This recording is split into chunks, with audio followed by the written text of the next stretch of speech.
go.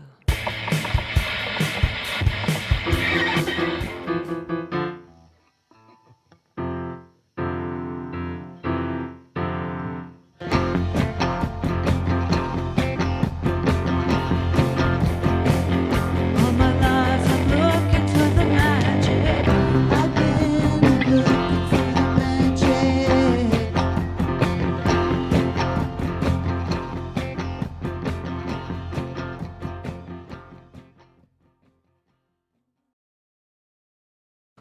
All right. Hey, Hi there. hi, it's me, Elizabeth Nelson. And Amy Rigby over here. Good to see you, Elizabeth. It's good to see you too. I know you've had kind of a busy couple weeks behind you and getting through the holidays and everything else, but how have you been and Well, what are you listening to? What are you reading? Do you have any recommendations or I'm happy to be here looking for the magic with you tonight. I think the thing that I watched this past week, which I really want to recommend, is it's a documentary called "The Center of Nowhere," and it's about Springfield, Missouri, and the music and musicians of Springfield. And I think it came out back in the summer. okay. Dave Hoekstra, great Chicago writer. I know he's written about music for years and probably other stuff too. Made this film, and it's a real labor of love. And it's just having recorded in Springfield with some of the people that were featured in the documentary. It was really nice to see, but I think even if you haven't actually been there, it's just such a interesting, cool music scene that's just really got its own vibe, and it's a really nice documentary. Oh, that sounds great. For a minute there, I was thinking about there's a documentary about I think it's called Branson, Missouri, which is Oh like yeah, the which is Vegas of Missouri, where like and Yakov that's Smirnoff has a huge career, which is so weird. And I was like, oh, is that the documentary? But it sounds like uh, it's a totally different, more sublime that, experience. Branson is right down the road from Springfield. The two are like diametrically opposed, but Uh-huh. you know they have something in common. That sort of Ozarkian, just some kind of something crazy in the water, and you know some barbecue sort of similarities. I've noticed having been over into the Arkansas side too. Uh-huh. They've got a good brisket. Oh, cool. Well, that's always but important. but Springfield was one thing they didn't mention in the documentary, which I found interesting, was where Boxcar Willie got his start. He was the Oh, sort of like the wow. first infomercial guy selling his own recordings like at midnight on TV. And they didn't mention him, but Porter Wagner, Hmm. and of course the Skeletons, the whole Lou Whitney circle of the Morels, the Skeletons, and it's attracted a lot of people to come and record there. I'm not really selling it very well. It's a very subtle it's a subtle scene that it's kind of like hard to convey. Like I'm not sure that I'm doing a very good job, but just check it out. Center of Nowhere. I absolutely will. It sounds good to me. I also want to recommend a documentary. Oh, good. It seems like the holidays are the season to watch documentaries.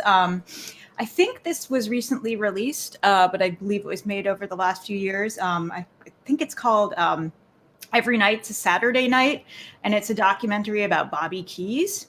Um, Oh, that was really good. wasn't that great? Oh, And I learned a lot about him. I've always admired him, and he seems like just like a good kind of glue guy. He's fun and he can keep up with Keith Richards, and so he had that impressive appetite. But I never listened to Delaney and Bonnie before, mm-hmm. and so Tim and I put on a couple of their records because they had this huge, amazing band with all of these kind of hands, and they were really cool. They were much different than what I had anticipated. So that was kind of a nice value add, was getting to check out some of their records. So it's a good documentary, and I learned something. Yeah, that I really enjoyed learning more about him, and Hmm. I always felt a little scared of him. He just seemed like, like bigger than life, and Yeah. just like a guy that would, be kind of like just fill up a room. But it was really it was sweet and lovely to kind Yeah. of learn about the human side of him, and yeah. Oh, good. Well, so hopefully our listeners out there will find something good to listen to watch Hmm. over the weekend, maybe coming up. But we're here to talk about things that are bad. Yes. Yeah. Which is great because I can complain all the live long day about tons of stuff. So I felt like this was going to be a lot of fun. Um, yeah. So I mean, I liked your sort of suggestion of just talking about like a worst of list, because there's so many best of lists at the end of the year, and I know that probably there are other people um, and who are doing worst of lists, but why don't we do our own? So I know you said like the worst gig you ever played, maybe, or I don't know, where do you want to kick off? I'll let you lead. I don't know, but a commenter here, Paul Healy, is saying the worst is a Keith song off Voodoo Lounge. Now, I wonder what that. and, and yes, Okay. yes, we will tolerate no Keith slander on this channel. I love that, because I was just thinking, like, how can there be a bad Keith song? That's just not possible. Yeah. So yeah, we're gonna talk about our own worsts first. But thank you for that. So yeah, what was your question or comment there, Elizabeth? Were you Oh, well, a worst gig or a yeah. worst? Do you have a worst gig Well, story, or well, either as an attendee or a player? think I have. I guess I have a couple, but thinking about this did bring back like a real kind of traumatic memory of and I used to think playing a lot. It's hard this past year because we haven't been playing gigs, but playing a lot of gigs and thinking like, was it possible to do a show bad enough that it could actually like wreck your career? Oh wow.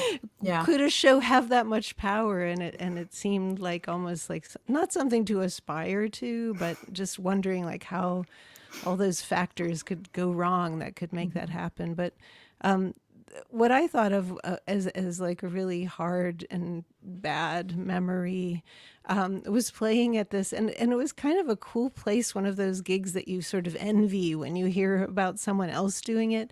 It was called the Bayan Inn in Glenfarg in Scotland, and it seemed like so this beautiful like charming old inn, and like you imagine like whiskeys around a fireplace, and that it was part of the gig. I'd played there before, but this particular time, I don't know, it was like a really kind of almost snowy night in Scotland, and just felt like there was nobody out on the road, so there was like just a couple people at the show. But there was, some fans, but then there was this little table of people sitting like so close to the stage and just literally like talking like amongst themselves the whole time I was playing. And I think, as the years gone by, I've probably learned that to just like face it head on and talk to them and just like tell them to leave. Yeah. But I didn't have the guts to do that, and all I was able to do, I kept moving my microphone closer and closer, and like till I was standing literally like right in front of their table and singing like right to them, and it was making, and they just talked louder and I just probably sang quieter, and it was just like really humiliating Oh and no. awful. And I just felt like I just wanted to like disappear in a hole in the floor, but we were in the basement of this place, so there would be no hole in that floor. And also the owner of this place, he'd worked in the music business in some capacity, and he had a huge collection of live photographs. Speaking of Keith Richards, there were like 1,000 pictures of Keith Richards like rocking out on stage. Nice. It was every rock god, in every kind of like, where their faces are really contorted and they're just really getting into it and they're like all around you. And so it felt like they were all looking on, at my shame and just, I don't know. Anyway, that's mine. What about you? Um, well, there was a show that we played. I think it was last year or 2 years ago. I can't even remember. Because I'm trying to block it out. We went on like a mini tour with Wussy.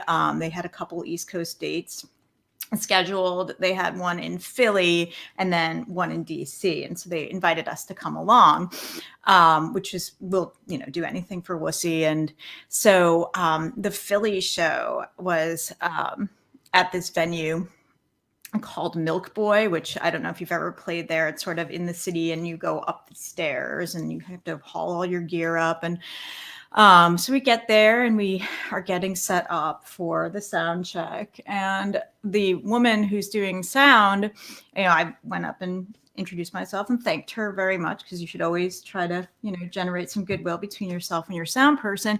And I maybe I dreamt this, but I swear to God, she was like, "Oh yeah, no, this is my first time doing sound." And I just don't think they were prepared for us. And like Chuck from Wussy was having some back problems, and so they were kind of bummed out anyway. And it was in the middle of the summer, and it must have been 1,000 degrees inside the venue, so it was like really, really hot on stage. And but prior to all of this,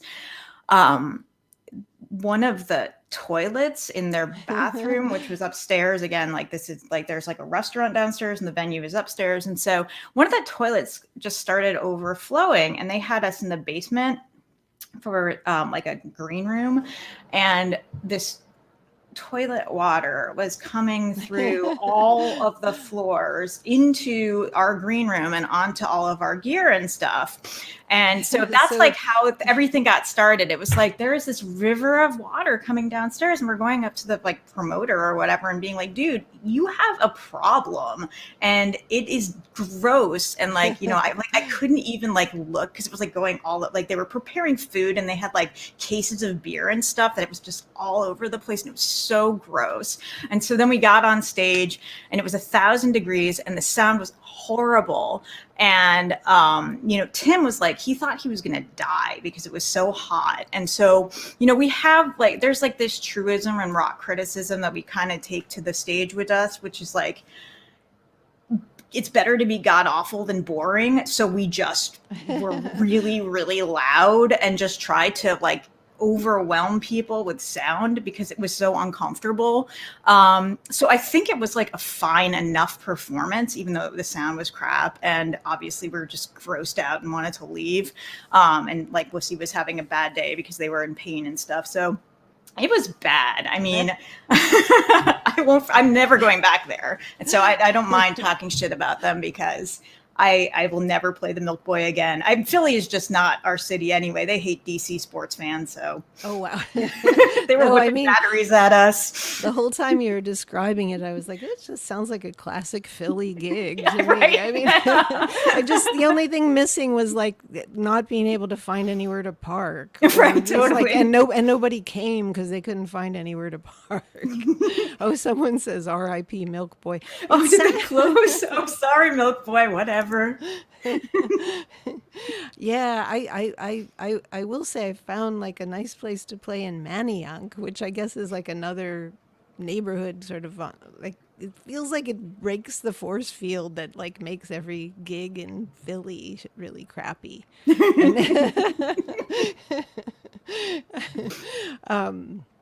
But that sounds so bad. It almost, makes me want to like, go and do that gig, that like repeat that experience. It was unique. Really, really just like the pits. Yeah, it was bad, but I mean, I think it was fine. Like it was, but yeah. it sucked. The DC gig though, the night after was pretty great. So that's good. You know how that goes. You have to just kind of get back on the horse and keep One going. day you're just like, is there any other career I could like have at this point, and then the next day you're just like, I never want to do anything else. This is Yeah, fantastic. right? Yeah. It's just those ups and downs. Um, I love that though. That's a classic bad one. I was thinking, one idea I had, and I don't know if you've ever experienced this, but have you ever worn anything on stage that like you couldn't get, like you committed to it, you like put it on and you got on stage and then like you couldn't get out of it and you were just like really regretting the decision you'd made to wear Yes. something. Oh, good. Well, it wasn't even necessarily me, although so when we were initially trying to figure out like our stage act, we thought it would be like hilarious to dress like middle management technocrats. So we were wearing like office gear, and the guys were wearing blazers. And Eric, famously your husband, teases Timothy to this day about how he was wearing a blazer on stage that he had to get out of because it was once again very hot on stage, and because he was wearing his guitar, couldn't get this freaking sports jacket off. And Eric, after the show, was like, what the hell were you thinking? I mean, it was just, he thought it was so unprofessional that Tim was wearing this sport coat and then had to take it off and was just having this massive wardrobe malfunction that I guess he thought was the lamest thing ever. I didn't even really see it happening at the time, but we have since sort of abandoned the idea that we need to look like we're just, DC technocrats anymore. We just kind of are a little bit more casual with our gear. Because it sounds just subtle enough that it would really just kind of like confuse and upset people, and which maybe is what you wanted. Yeah, we thought it would be hilarious, but then people were just probably, they just didn't get it. And there is always that thing. There's always that thing where like if you're wearing a jacket and you've got to take it off, then you've got to like put your guitar down and like get the jacket off and get the guitar back on, and like it sounds simple, but a lot of times like circumstances dictate like it's not that easy to do. I had a jacket malfunction back in the days of the Shams. I had the trio with Sue Garner and Amanda Uprichard, and we were playing at the Iron Horse in Northampton, and it was nice. It was coming up to Christmas, and I'd found this fabulous, what I thought was a fabulous, like bright green lame jacket in a thrift store, and it just looked like something like Edie Gourmet would wear, like some '60s kind of pop singer or something. And I thought, this is great. It was almost like tinsel, but it was like, I just thought, oh, this will look great under the lights. But like as soon as I got up on stage, I was like, oh, this, like if it felt like the light was just cascading off this. I just felt like I looked like a Christmas tree, like in a bad way. But the worst thing was, like, as I started to sweat, playing the gig, like the stench of this other person who this jacket had belonged to just like started like coming off of me, and it was just really awful. And I couldn't. I felt like the jacket was like, it was almost like a Twilight Zone episode, like that the jacket was gonna just somehow just like kill me, like it was just like toxic, and I couldn't get it off. And the sleeves were real tight, so the thought of like trying to take it off on stage just I probably wore like a camisole under it too, so like I couldn't take it off because I wouldn't have like enough on underneath.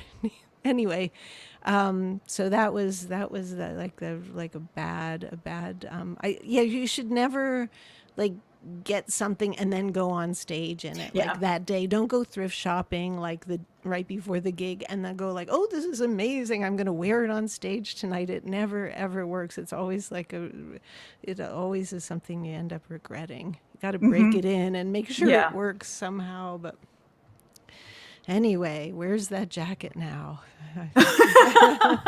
Who is it haunting now? Oh, I'm sorry you didn't keep it. It sounds really pretty, but I know what you mean. Like redolent of somebody else's, body odor is so a very unpleasant surprise. yeah, and so distracting too. Yeah, you want to be able to be comfortable and not thinking too much about what you have on. I guess that's the main thing I've learned. I mean, there's always the opposite thing where you end up seeing, now that everyone takes photos all the time at gigs, you end up Yes. seeing pictures of yourself like months and months and months wearing the exact same thing. Like, oh, that poor performer. Don't they, doesn't she have like another? Let's buy her another shirt. Oh, yes, yes. Well, you brought up Scotland, and so we had played a tour in Scotland, like in 2012. That was really, really fun. But there were like a couple other bands on the bill.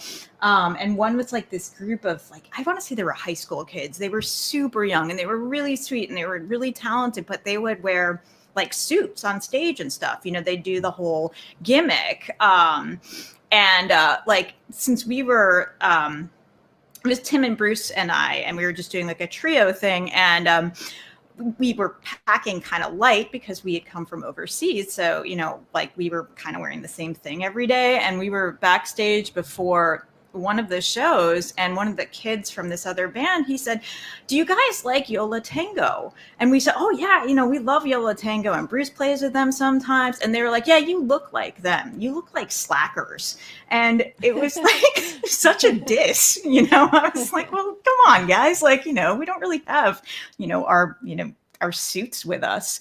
But they were very, very sweet. But I think they meant it as a compliment, but it came across as kind of like, like you Americans coming over with your stupid jeans Your and striped t-shirts. Yeah, exactly. And your Converse All-Stars. You're so casual. Wow. Well, I wonder if we have any questions from I don't know if we have any listeners tonight, but I saw Smallwood in the comments for a second. He said he saw a good show with Wussy at Milk Boy. okay. Yeah. I've never heard of Milk Boy, but it's gone now. So I was thinking about like a bad show, like a show I thought of as bad that I saw back in the day, and that was the Replacements at the Ritz in New York City. And I guess I'd seen them before. I saw them at CBGB and I loved it and it was great.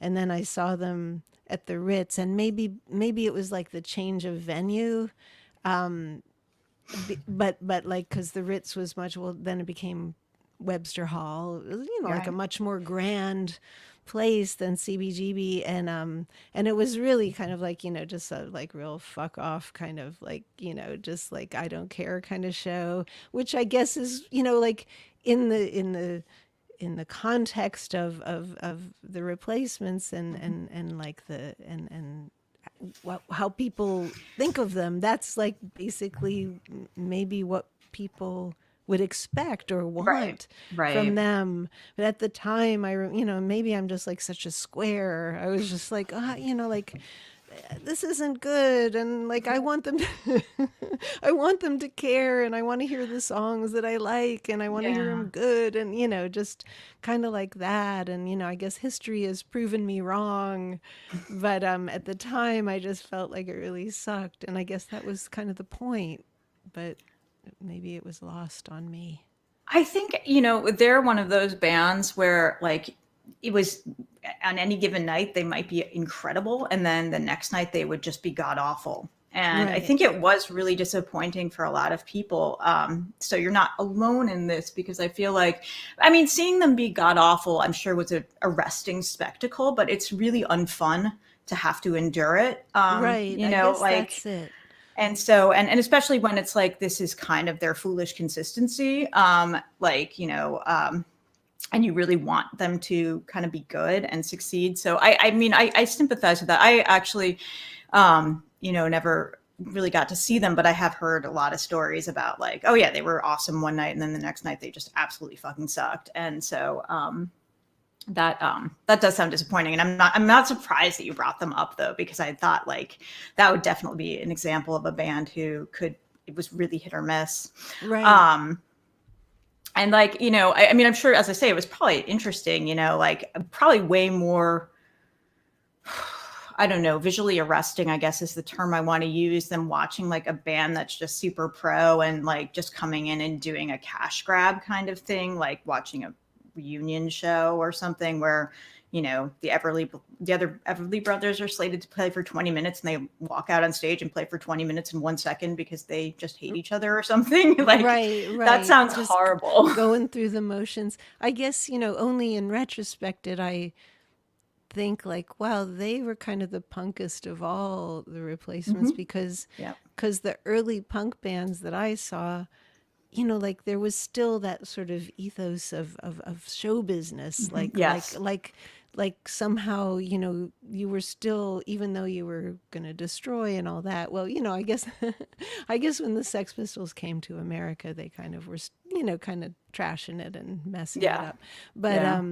but yeah, just seeing them not go through the motions, but to put on like a professional show, Yeah. and as contracted, Mm-hmm. whereas like it seemed like that all went out the window with them, and with the Fall as well. That was another band that I saw at the same venue, and just going like, and I really liked them, but but it was like not good, but Yeah. I guess, that was kind of the point in a way.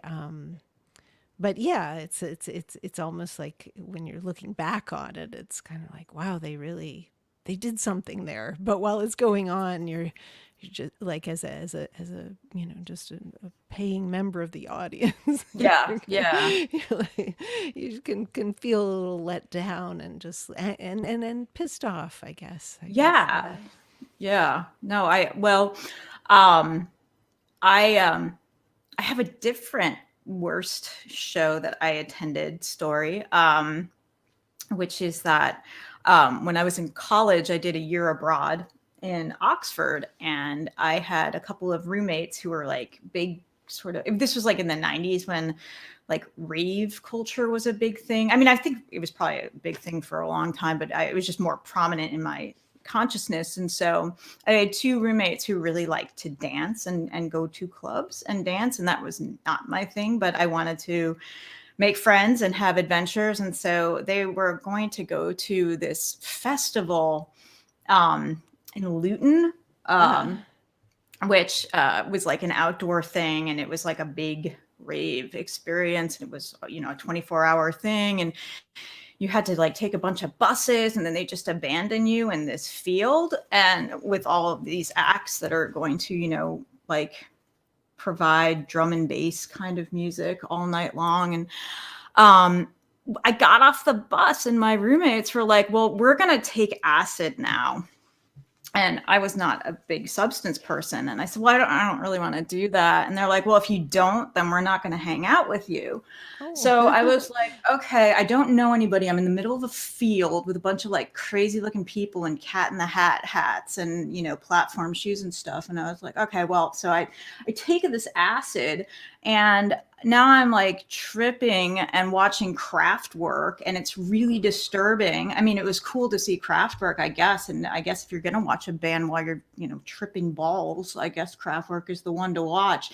But then you have lived in England, and so like it gets really cold there. So as the night wore on and we're all out in this field, it's just freezing. And they're handing out these kind of awful synthetic blankets, and people just started setting them on fire to keep warm.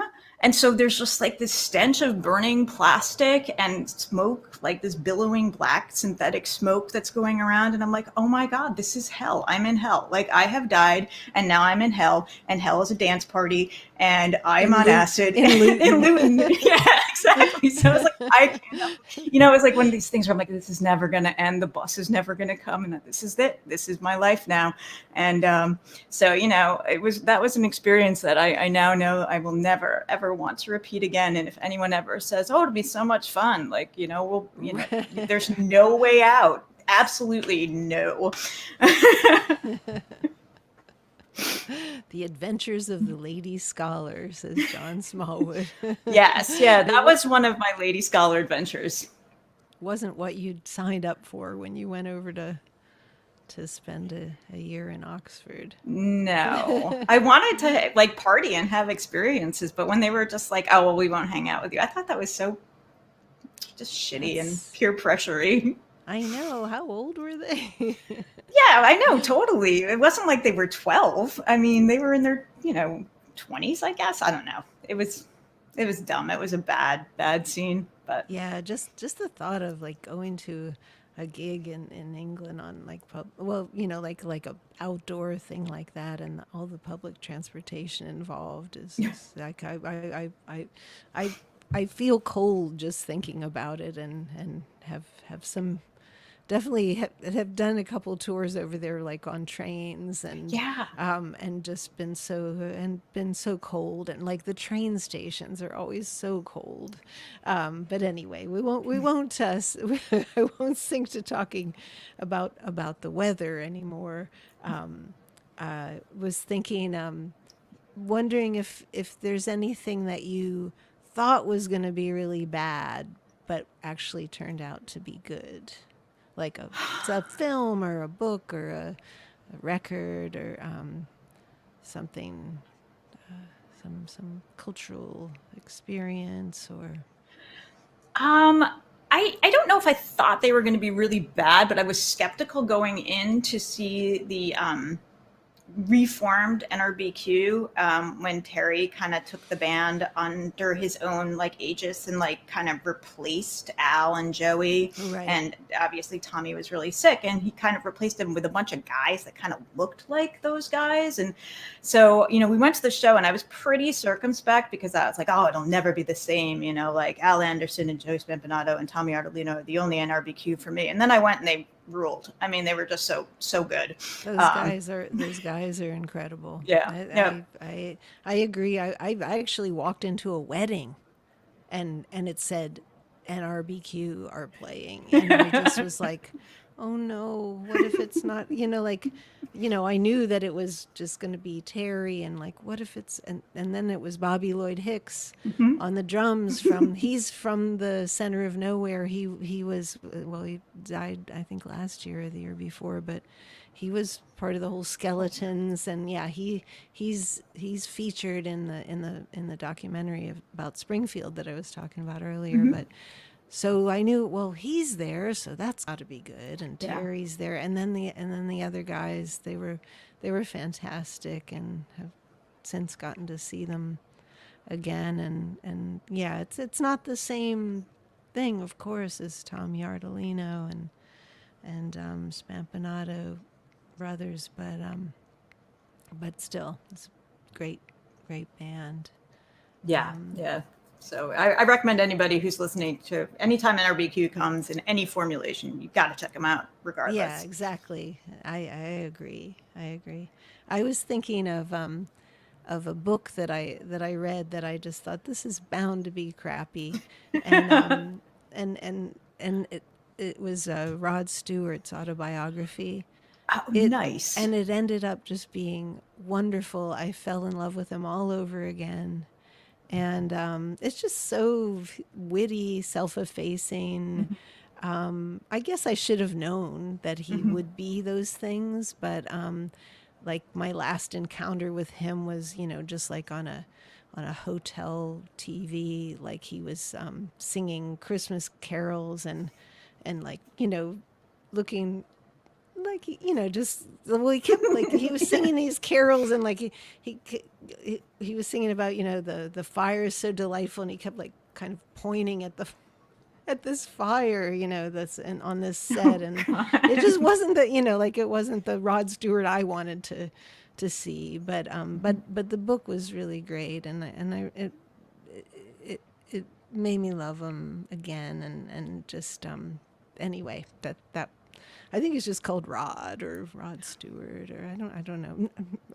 Yeah, I have to look up what the title is, but you can find it. Oh yeah, no, it's funny that you brought that one He's up probably because I read like a review, I think in the Times or something, that was kind of like lukewarm about it. And I love Rod so much. yeah. And so I was kind of like, oh, I don't know. It sounds like it's just okay. And so I didn't know if it would like really kind of alter my love of Rod. So I passed on it completely, thinking that it would just kind of suck and or not be charming or dishy or anything. And so I just was like, I don't want to read a lukewarm Rod book, but it sounds like it's actually really good, so Yeah, I this is mean great. he talks about model trains a lot, Hmm. but you kind of just like you go with that. Hmm. But when he talks about writing songs and his wonderful family and Hmm. just kind of like how he feels like the luckiest guy, like how he Yeah. sort of feels like he just lucked into all this stuff. And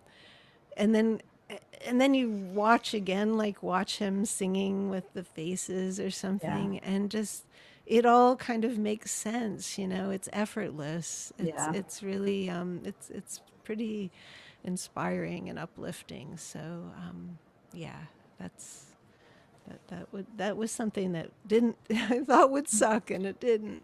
Yay. It was good. Well, loyal listener or listeners, if you don't have any questions, we can. Oh, wait. Michael White saw the replacements open for X in Madison. He thought they're the worst band he'd ever seen.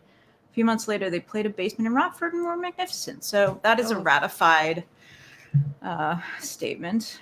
I Um, wonder what Michael White. What was the not that I would know, and every venue in Madison. I've been there a couple times, but what was it? A grandiose? Was it like the big theater, or what was the venue where they opened for X? Was it O'Kay's Corral, or maybe there would be something bigger than that? But it seems like, yeah, maybe they shone in the more like low key kind of gritty venues, and didn't want to like be yeah. that epic rock band on a big stage or something. Maybe that's where they'd be more inclined to want to fuck it up or something. I recall that there's like a pretty decent replacements opening for X anecdote in that Tweety memoir that we talked about on a previous episode, where he goes to see them play somewhere, I guess around Chicago Uh-huh. or wherever he was, and he he said like Paul just walked right off stage and face planted, Uh-huh. in like a really really harsh way. So it sounds Someone like that says was kind of a tour. maybe the Barrymore Theater. Well, that would have been a nice place. Um, Headliner. Headliners. Uh-huh. Okay. From a long lost venue of Madison. Oh. Well, we've lost a lot of venues over time, and this year's been very tough. So Yeah, hopefully but we'll get back to some of them. Not the Milk Boy. You yeah. can go, Amy. But No, I think that's okay. Yeah, find we'll hopefully other ones will come along, but God knows. I hope that they hope that they hang in there. yeah, Some of the good ones yeah, for sure. keep keeping on. Yeah. Well, I guess yeah. Any questions? I think we'll seem feels like we're kind of winding down. It's the end of the year, and and just looking forward to everyone says good riddance to 2020. Let's hope that 2021 doesn't make us say, wow, remember how we thought 2020 was bad, but Yeah, yeah, right. Absolutely. Well, so we'll come back next week. It'll be a new year. yeah, And I don't know. We'll figure out something else to talk about. And maybe we'll let yeah, you know what we're gonna do and you can come equipped with questions. But it's always fun to see you. And yeah. It was fun to see if, fun chatting. yeah. Yep. All right. Well, I'll talk All to you right. next week. Yeah, Happy New Year. Happy New Year Happy to New you Year, too. everybody. Happy Thanks New Year, for everyone. listening.